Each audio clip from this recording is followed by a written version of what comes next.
നമുക്കൊരു വാഴയ്ക്കപ്പം ഉണ്ടാക്കിയാലോ? ബാ. വാഴപ്പഴം അരിഞ്ഞ് മാറ്റി വെച്ചിട്ടുണ്ട്. നമുക്ക് ഇതിനുള്ള മാവ് തയ്യാറാക്കാം.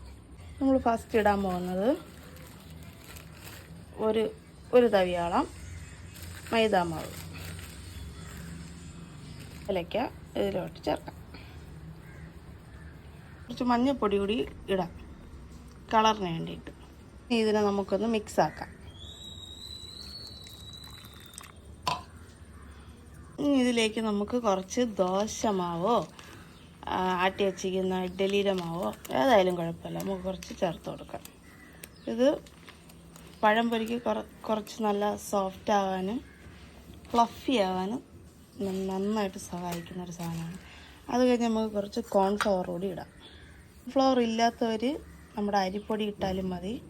ഇത് ക്രസ്പിനെസ്സിന് വേണ്ടിയിട്ടാണ് ഇടുന്നത്. വളരെ കുറച്ചിട്ടാൽ മതി. കുറച്ച് ഉപ്പുപൊടി വേണമെങ്കിൽ ഇടാം. ഒരൽപ്പം പഞ്ചസാര കൂടി ഇടാം നമുക്ക്. ഇനി ഇതൊന്ന് മിക്സ് ചെയ്തെടുക്കാം. അപ്പോൾ മിക്സിങ് കഴിഞ്ഞിട്ടുണ്ട്.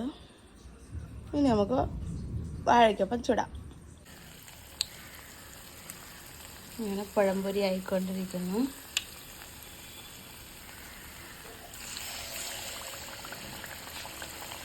എന്നാ വാഴയ്ക്കപ്പം ചൂട് കൊള്ളാമോ? കണ്ണ കൊള്ളാമോ? ഇന്നൊരു സങ്കടം. ചക്കരേ, എന്ത് സങ്കടം ചക്കരേ?